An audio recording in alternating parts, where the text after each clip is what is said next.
Meu nome é Débora, tenho 23 anos, sou estudante de administração atualmente e sou ex-paciente, ex-paciente oncológica. Fui diagnosticada em 2017. Meus sintomas antes de receber o diagnóstico duraram 6 meses. Eu sentia muita dor no corpo, que foi dos braços, como eu trabalho digitando, sou digitadora, atendente de laboratório óptico, eu trabalho muito digitando o dia inteiro. E ali começou aquelas dores no braço, na mão, E depois foi pelo corpo inteiro.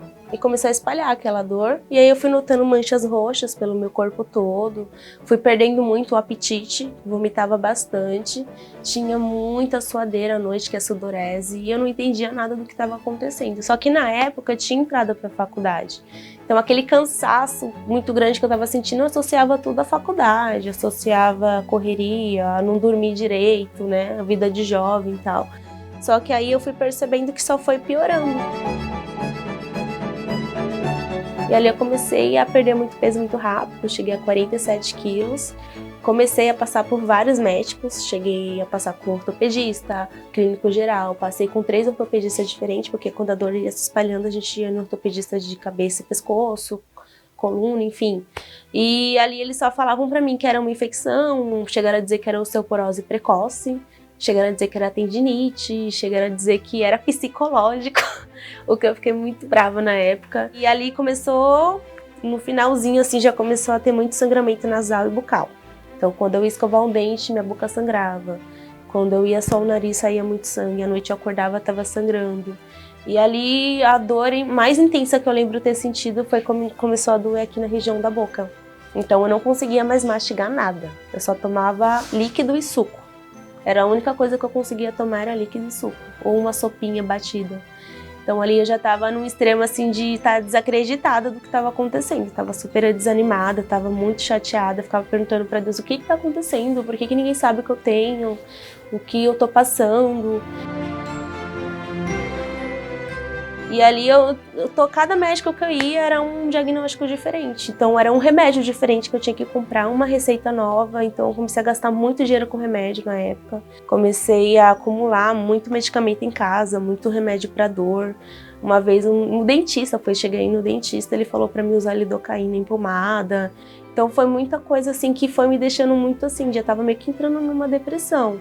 Eu só sentia dor, não dormia, não comia, ia trabalhar chorando. E aí teve um dia que do caminho de casa pro trabalho eu desmaiei no metrô.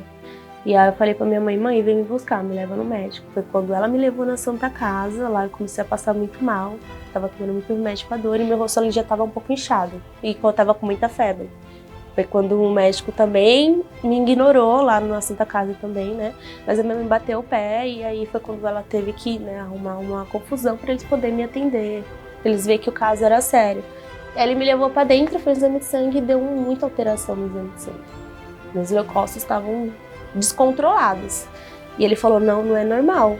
Só que até então ele falou que era osteoporose precoce. E aí eu entrei e fiz o exame, aí a menina veio e me deu um remédio para dor, me deu um remédio para náusea. E aí ela falou, saiu o seu exame de sangue, porém você vai ter que ficar internada porque você vai ter que entrar em investigação. A gente não sabe o que você tem ainda. E aí foi quando eles me levaram pro quarto. Aí passou-se 1 dia e meio, mais ou menos, saiu um parcial do meu exame, que aí já estava constando que era a suspeita de leucemia.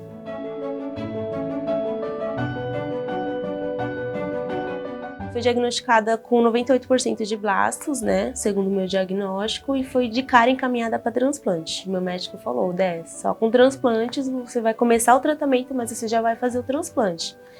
E ali foi quando meus irmãos foram, os meus doadores, fizeram todos os exames, foram na Santa Casa, acolheu, fizeram tudo bonitinho. Foi quando ali começou a minha história, Eu fui diagnosticada na Santa Casa, porém fui transferida para o Hospital IBCC.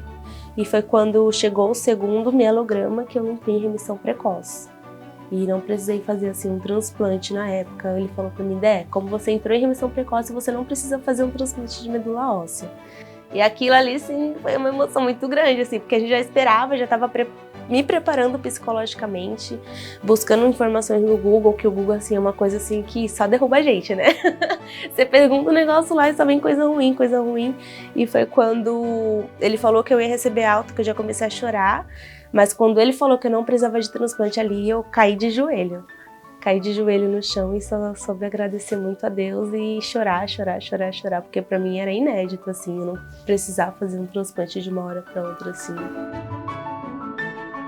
Quando eu cheguei no BCC, né, eu tive o meu primeiro contato com o meu médico atual, que foi o Dr. Pedro. E aí eu comecei a fazer uma bateria de exames, eu fiz tomografia, fiz cardiologia, fiz um monte, assim, todos os exames na vida que eu não sabia nem que existia, eu fiz. Eu entrava numa máquina, saía de outra. Cada exame diferente que eu fazia, eu ficava aflita, ficava com medo do que poderia sair, né? Fora o mielograma que eu já tinha feito, eu ficava com medo do que poderia sair nos outros exames, né? Quando meus exames foram chegando, eu comecei a fazer o tratamento, comecei com um tratamento protocolo BFM, né? Eu sei que meu tratamento no todo durou 3 anos porque eu tive algumas intercorrências durante o tratamento. Mas eu sei que uma que me fez muito mal foi a asparaginase. Aspars, que eles falam, né? Aquela químio, ela tampava minha garganta. Então, conforme eu ia tomando citarabina também, ela tampava e eu não conseguia respirar. E aí eu falava pra enfermeira assim, não quero mais tomar. Ali eu já estava como lucro, eu falei, não quero mais tomar. E aí ela falou pra mim assim, Dé, a gente tem que dar, tem que parar de 30 em 30 minutos. Eu me recuperava pra voltar a tomar de novo. E aquilo era desse tamanho, a bolsinha, mas ela era horrível. E até que um dia eu pedi pro meu médico pra ele ver uma segunda alternativa, porque eu não tava conseguindo, não respirava com aquela químio. E aí ele falou assim, Dé, eu vou ver se eu consigo alternar a químio, que era muito difícil deles fazer, era mudar um protocolo de quimioterapia. Aí eu orei de novo, falei, Senhor, faz alguma coisa aí, que é muito horrível tomar uma coisa que não... Fora você vomitar, você não respirar, entendeu? Fiz mais outros tratamentos, fiz a intratecal, uma quimioterapia que ela vai no osso das costas, né? Vai direto na medula espinhal. E ali eu fiz 13 sessões de quimioterapia intratecal. E nesse mesmo dia que eu fazia intratecal, eu fazia outras 2, que era uma vermelha e uma outra que eu não lembro o nome. E eu ficava muito, muito mal. E é muito dolorida, porque assim, anestesia nenhuma. É uma agulha muito grande que vai direto na espinha. Foi quando, durante aquele tratamento todo, aqueles 3 meses pesados que eu tive, foi quando saiu o segundo mielograma. E ali a gente já tinha se preparado para o transplante de medula, como eu falei no começo, né? Mas aí o meu médico falou assim, vai ter que ser 50% dos irmãos. E foi quando ele me encaminhou realmente para o transplante de medula óssea. E foi quando eu já só tava pedindo pra ele uma coisa. Eu falei assim, doutor, só me dá alta, só me deixa ir pra casa, deixa eu fazer o tratamento em casa que eu não aguento mais cair no hospital. Gente, é uma eternidade, não passa o tempo lá, ele passa lento, é como se você tivesse presa mesmo, sabe? Pagando por alguma coisa. Então ali eu pedia, chorava, implorava pra ele, só me deixa ir pra casa, me deixa comer uma comidinha diferente do que uma sopa, porque eu comia muita sopa por causa do intestino, né? Então quando ele chegou e falou que eu ia pra casa, foi a primeira notícia que ele deu. Ele falou, Dé, você vai receber alta. Ali eu já tava chorando, tipo, meu Deus, eu quero receber alta.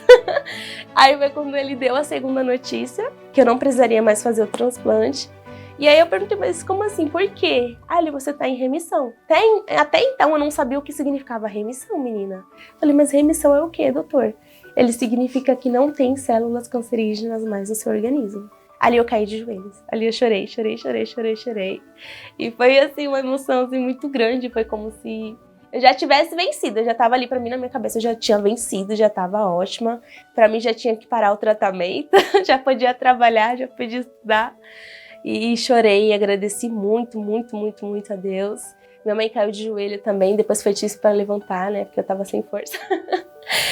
E aí eu fui para casa.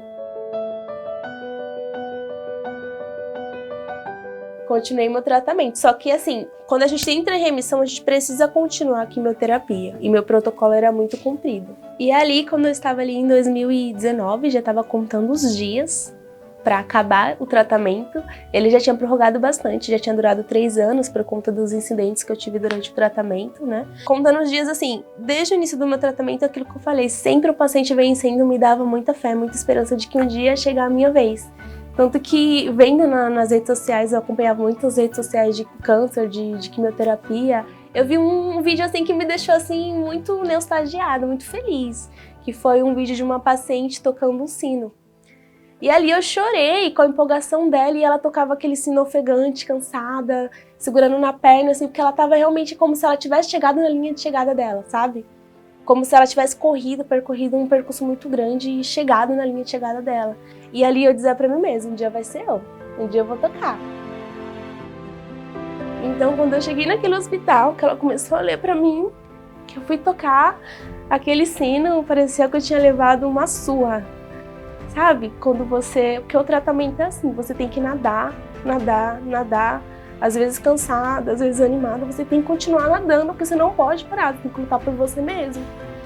E até você chegar ali na linha de chegada, você tem que nadar. Então aquela frase, continue a nadar, do desenho, pra mim é uma frase assim muito forte.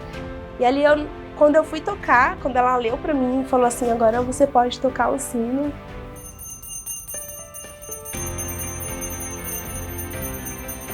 Eu não consigo mensurar em palavras. Não consigo mensurar em palavras o sentimento do que é você falar, eu venci o câncer. E pra mim ali eu comecei a tocar e aquela emoção que aquela menina sentiu, eu comecei a sentir também, sabe? E eu comecei a tocar, eu não aguentei, eu senti o corpo tremendo, o coração acelerou e eu caí no chão de joelho de novo. E ali foi o momento, o dia mais feliz da minha vida. Foi quando eu consegui vencer o câncer, consegui tomar a minha última quimioterapia ao lado da minha família e eu caí no chão de joelho, eu consegui agradecer, falar obrigada Deus, porque eu venci. Eu consegui.